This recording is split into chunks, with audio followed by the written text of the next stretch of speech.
Audrey Dufeu-Schubert pour République En Marche. Merci Madame la Présidente. Madame Courrèges, je vous remercie pour votre exposé. Je termine ce tour de questions par une thématique un peu différente, mais tout aussi importante, puisque j'ai une question sur le contexte budgétaire. Nous sommes dans un contexte budgétaire contraint, on le sait, pour nos établissements de santé, nos centres de recherche. Les CHU, au quotidien, doivent batailler pour promouvoir leurs travaux de recherche et préserver leur activité. Nos chercheurs français sont vraiment des hommes et des femmes engagés qui, au-delà de leurs travaux scientifiques, contribuent au rayonnement de la France sur la scène internationale. Vous avez évoqué tout à l'heure le CEPOM de votre agence au travers de l'axe 5 sur la recherche et l'innovation. Alors ma question sera celle-ci, comment évoluent vos CEPOM avec vos tutelles ? Un CEPOM, c'est des objectifs, mais c'est aussi des moyens. Donc, je voulais savoir quelles étaient les tendances budgétaires. Est-ce qu'elles étaient plutôt à la hausse ou à la baisse pour les crédits alloués à la recherche ? Quelles sont vos perspectives pour encourager davantage les travaux de recherche et d'innovation pour votre agence ? Et enfin, quelles actions mettez-vous en place pour que la France reste attractive et innovante, pour que nos excellents chercheurs français ne soient pas tentés d'aller travailler et effectuer mettre en place leur savoir-faire et leurs compétences à l'étranger. Je pense notamment aux USA, Australie ou encore Canada. Je vous remercie. Merci, Madame Courrèges. Alors, en ce qui concerne la recherche c'est fondamental.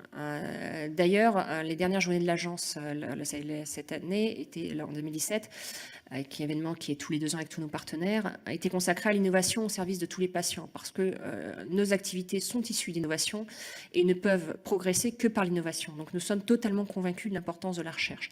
Alors, nous ne sommes pas nous-mêmes organismes de recherche, ça va sans dire, hein, nous ne sommes pas le CNRS, nous ne sommes pas l'INSERM, nous ne sommes pas non plus le ministère de la Recherche, nous faisons ça avec nos petits moyens.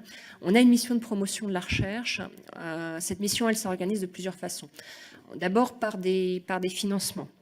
Alors des financements qui sont très modestes. Ce sont des appels d'offres à la recherche. Il y a 400 000 euros pour greffe et 400 000 euros pour l'assistance médicale à la procréation et 100 000 euros pour la recherche épidémiologique en néphrologique.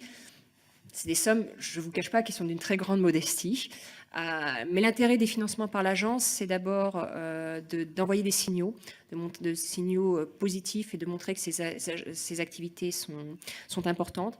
C'est l'occasion aussi de financer des recherches qui parfois ne trouveraient pas des financements ailleurs. Je pense notamment à des recherches en SHS, en sciences humaines et sociales. Et d'ailleurs, je profite de cette audition pour dire l'importance qu'on nous soumette des projets de sciences humaines et sociales, parce qu'on a des activités, comme elles font société, on a besoin de cette recherche sur nos différentes activités.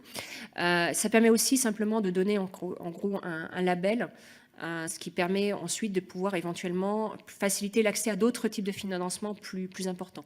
Ce qui fait que les équipes, tout en étant parfaitement conscients que les sommes qu'on peut leur attribuer sont modestes, sont très demandeuses qu'on poursuive cette activité de financement de la recherche, même malgré son caractère modeste. Il y a des activités qu'on ne peut pas financer tout simplement parce qu'on les autorise. C'est notre spécificité en matière de recherche. On autorise par exemple la recherche sur l'embryon, les cellules souches embryonnaires, où on peut être amené à émettre des avis dans des protocoles d'essais cliniques pour la NSM. Donc dès lors qu'on est dans le processus d'autorisation, on ne peut pas intervenir dans le financement. Puis on accompagne les équipes, on accompagne les sociétés savantes pour réfléchir à l'innovation.